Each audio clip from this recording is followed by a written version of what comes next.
Welcome. ગાડી લઈને નીકળી ગયા ફરવા. પછી ગયા કબરાવ મોગલ ધામ.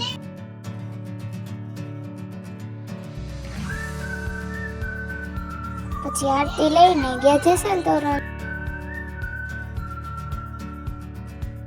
સમાધિ જોઈને પછી ગયા લખતર ફોર્ટ. આ એન્ટ્રી ગેટ હતો. સામે પાકિસ્તાનની બોર્ડર હતી. ગાડી લઈને નીકળી ગયા રણ જોવા. થોડું થોડું પાણી હતું પણ મજા આવી.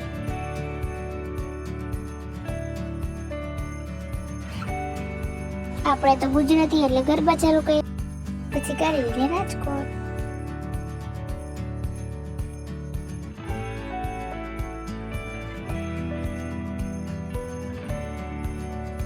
Thank you.